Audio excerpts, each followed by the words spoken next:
Hey guys, welcome to this week's episode of the Four Horsemen of Real Estate Podcast. Today's episode, we're going to talk about Pierre Poilievre's announcement to repeal the capital gains taxes on new investment properties and development. We're going to get into some of the impacts of capital gains.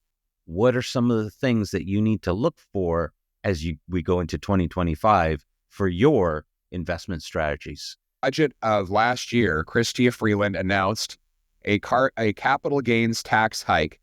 Now 66% of investment gains will be taxed under the Carney, Trudeau, Freeland Liberals.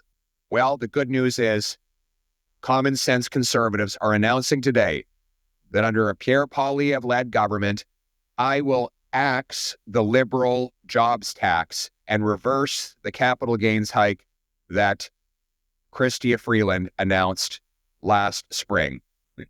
All right, let's talk a little bit about capital gains here in Canada. Governments are saying that they are under pressure to address a housing affordability and perhaps a wealth inequality. As a result, real estate investors, especially those with significant portfolios, they're increasingly being seen as the source of the problem and an untapped revenue source for the government. When you get into a capital gains tax like the current administration, which is at 66%, I mean, you're talking about usury, you're talking about like loan sharks. They're taking so much of the profits that you had to work at, that you had to risk at, that it becomes an issue where people are deciding, do I sell? Do I sell now and just take those losses, or do I hold on to them? Then we have another interesting predicament in this area. When it comes to Airbnbs, there was a real environment where everyone thought, hey, let's Airbnb. And then virtually every condo corporation in Canada turned around and made it against their policies to have an Airbnb, any type of short-term rental.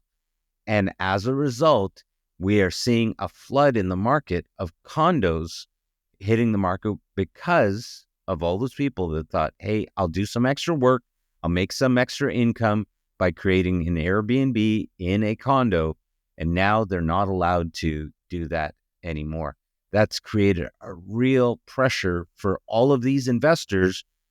I'm talking about your next door neighbors, the person who maybe lives in an apartment and bought an investment property because they said, I can't afford a house, but maybe if I get an investment property, at least it'll start paying for itself. Those people are in massive jeopardy, and you're seeing more and more properties going up for sale.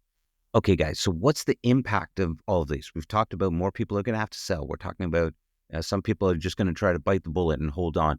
There are so many different styles, and there's so many different ways to be able to finance a property, whether it be a vendor take-back, whether it be traditional financing, whether it be private lending.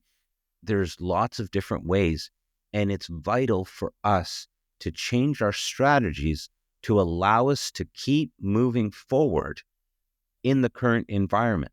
And so you may not be the problem as much as the realization that the current environment requires you to change your strategy to be able to continue growing in 2025. Around, trusting their word, they walk the talk in the world of investment, they make them mark.